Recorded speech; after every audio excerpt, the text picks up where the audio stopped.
தமிழ்நாடு நிதிநிலை அறிக்கை 2025-2026 எல்லாருக்கும் எல்லாம்.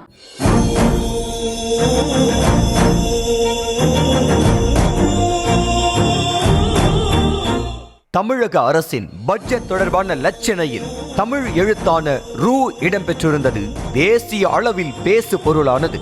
இந்த நிலையில் ரூ என்பது பெரிதானது ஏன் என வீடியோ வெளியிட்டு விளக்கம் அளித்துள்ள முதலமைச்சர் மு க ஸ்டாலின், தமிழ்நாட்டின் கல்வி நிதி உட்பட 100 கோரிக்கைகளுக்கு பதிலளிக்காத நிதியமைச்சர் ரூ பற்றி பேசியதாகவும் அதனால் பட்ஜெட்டும் தமிழும் ஹிட் அடித்து விட்டதாகவும் கூறியுள்ளார். பள்ளி கல்வி நிதியை விடுவீங்கன்னு தமிழ்நாடு சார்பாக 100 கோரிக்கை வச்சுருப்பேன். அதுக்கெல்லாம் பதில் பேசாத ஒன்றிய நிதியமைச்சர் இதை பற்றி பேசியிருக்காங்க.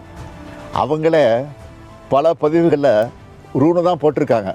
ஆங்கிலத்துலேயும் எல்லாரும் ருப்பீஸை சிம்பிளாக ஆர்எஸ்ன்னு தான் எழுதுவாங்க. அதெல்லாம் பிரச்சனையாக தெரியாதவங்களுக்கு இதுதான் பிரச்சனையாக தெரியுது போல். மொத்தத்தில் இந்திய அளவில் நம்ம பட்ஜெட்டும் இட்டு தமிழும் இட்டு.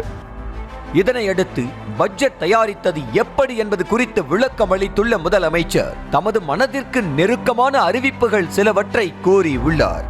எனக்கு எல்லாமே நெருக்கமானது தான்.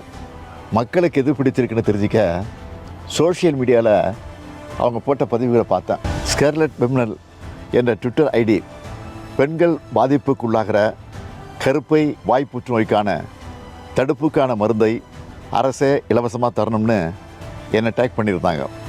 இந்த திட்டத்தை செயல்படுத்த நினச்சிருந்தோம். இப்போ இந்த பட்ஜெட்டில் அதுக்கான அறிவிப்பை வெளியிட்டிருக்கிறோம்.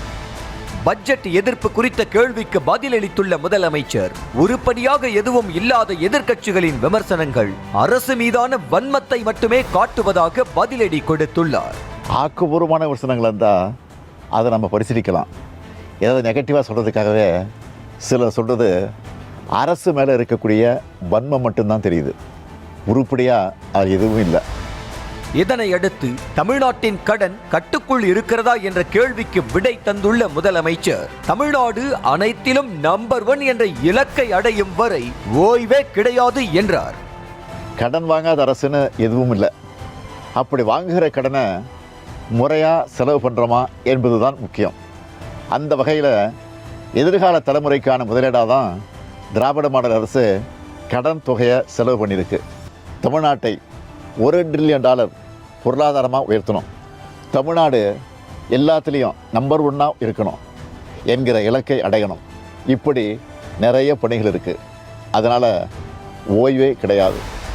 முதலமைச்சரின் இந்த வீடியோ குறித்து தமது எக்ஸ் வலைத்தள பக்கத்தில் கருத்து தெரிவித்துள்ள எதிர்க்கட்சி தலைவர் எடப்பாடி பழனிசாமி, உலக பொருளாதார அறிஞர்களுடன் இணைந்து இந்த பட்ஜெட்டை தயாரித்ததாக முதலமைச்சர் கூறியிருப்பது இந்த பொருளாதார ஆண்டின் நல்ல நகைச்சுவை என கூறியுள்ளார்.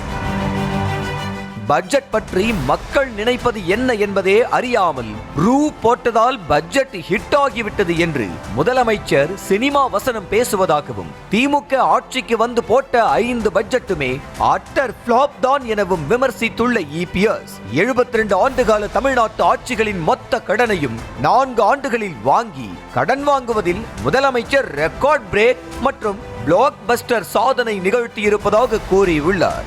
மேலும் திமுகவின் இறுதி பட்ஜெட்டான இந்த பட்ஜெட் சிம்பிளி வேஸ்ட் எனவும் தெரிவித்துள்ளார். தமிழ்நாடு நிதிநிலை அறிக்கை 2025-2026 எல்லாருக்கும் எல்லாம்.